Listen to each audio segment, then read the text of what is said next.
não brigue ou tenha grandes discussões na frente das crianças, gente. Essa é uma dica.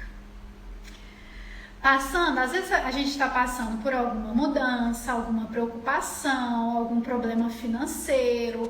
Às vezes a gente está preocupada com os avós nessa quarentena, né? Com os pais. E aí, o que acontece? Os ouvidos das nossas crianças, eles ouvem muito mais do que a gente imagina. E as preocupações e as incertezas, elas podem fazer com que as crianças se sintam inseguras. O que acontece? Quando nós pais discutimos na frente das nossas crianças, nós somos o quê? Nós somos a referência para eles. Se papai e mamãe tá brigando, tá tendo atrito, um tá falando, às vezes tá falando mal do outro, às vezes xinga, né? Tem casos que às vezes até tem a questão da violência doméstica. Se eu, criança, tô vendo isso dos meus pais, que são exemplo para mim, o que está acontecendo? A criança começa a ficar o quê? Insegura. O que eu posso fazer? Para que lado que eu vou? A criança não sabe o que é o certo, o que é o errado. Então ela fica o quê? Totalmente desequilibrada. Ela se sente insegura. Então, como seria, gente, a gente procurar, nós enquanto pais, procurar manter as discussões em sigilo?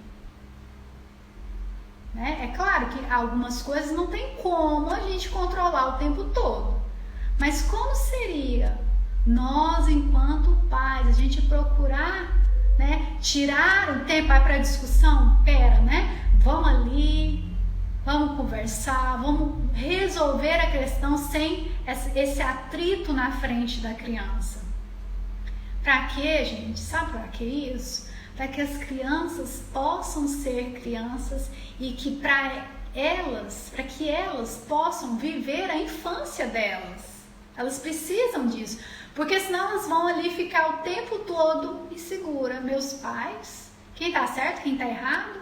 E ainda tem casos de pai e mãe que começam, né, a influenciar a cabecinha da criança, seu pai tá errado, sua mãe tá errada. Então, como seria a gente manter essas discussões em sigilo?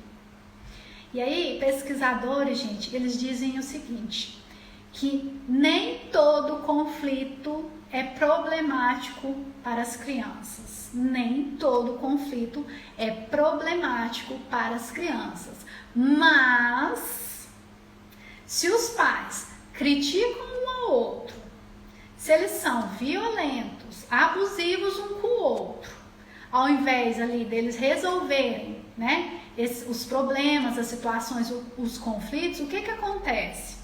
As crianças, elas ficam terrivelmente, gente, incomodadas com aquilo.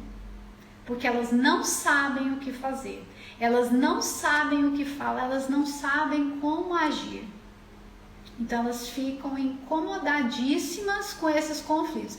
E nós, profissionais da educação, que estamos nas escolas, nós somos a válvula de escape dessas crianças que presenciam esses conflitos, porque eles veem nos profissionais da educação um apoio. É onde elas começam a contar o que está acontecendo dentro da casa. Papai e mamãe brigou, papai xingou mamãe, mamãe xingou papai, sabe? Então a gente vê isso nitidamente. E aí? Né? O segredo, então, gente, para manter o bem-estar das nossas crianças não é ter um casamento perfeito, sem conflitos, né? Mas é ser capaz de controlar as nossas emoções, resolver os nossos problemas de uma forma, gente, que não ameaça a estabilidade ali da família, sabe? A gente pode discutir? Pode. Desde que a nossa discussão não entre num conflito, sabe? De xingamento, de abusos, né? De violência. Mas que seja, por exemplo, um atrito que se resolva ali. Porque aí a criança vai perceber e vai aprender com os pais que existe uma solução para os conflitos do dia a dia. Seja com as pessoas que a gente mais ama, ou sejam com as pessoas que às vezes a gente não conhece. Então eles aprendem por nós e com nós, pelo nosso exemplo. Fez sentido para vocês, gente?